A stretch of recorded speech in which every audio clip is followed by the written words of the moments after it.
নরেন্দ্র মোদী অমিত শাহ দেখে নেবে, শুধু শুভেন্দু অধিকারী নিজের দায়িত্ব নিয়ে ভারতীয় জনতা পার্টিটাকে পশ্চিমবাংলা থেকে তুলে নিয়েছে, লিখে রাখে। হাইকোর্টের সৌজন্যে একটা বিরোধী দলনেতা কত বড় ক্রিমিনাল হতে পারে সেটা মানুষ দেখছে।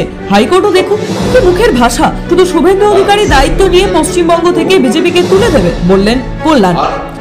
শুভেন্দু অধিকারী নিয়ে কি বলবেন?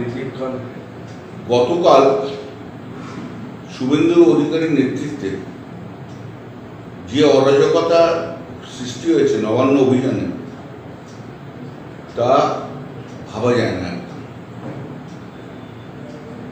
প্রচুর ক্রিমিনাল অ্যাক্টিভিটিস, পুলিশকে মার, সরকারি সম্পত্তি নষ্ট, সব কিছু করেছে।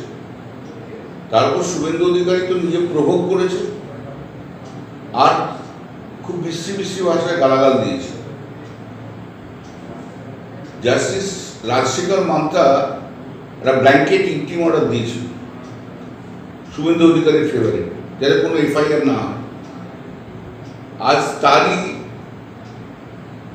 প্রভাবে, সেই অর্ডারের প্রভাবে একটার পর একটা ক্রিমিনাল অ্যাক্টিভিটিস করে যাচ্ছে, একটার পর একটা ক্রিমিনাল অ্যাক্টিভিটিস।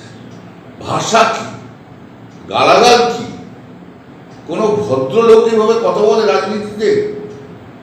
এদেরকে যারা এইসব পিক ফিক বলে, পিক সান বলে, এদেরকে ঝেঁটিয়ে বিদায় করে দিতে হয় পশ্চিমবাংলা থেকে, ঝেঁটিয়ে বিদায় করে দিতে হয়।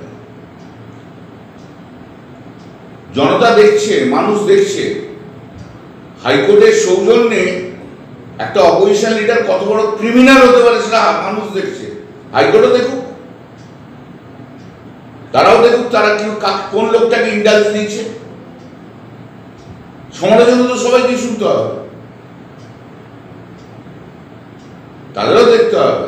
আর আমি একটা কথা আজকে বলে দিয়ে গেলাম, নরেন্দ্র মোদী অমিত শাহ দেখে নেবে, শুধু শুভেন্দু অধিকারী নিজের দায়িত্ব নিয়ে ভারতীয় জনতা পার্টিটাকে পশ্চিমবাংলা থেকে তুলে নিয়েছে, লিখে রাখে।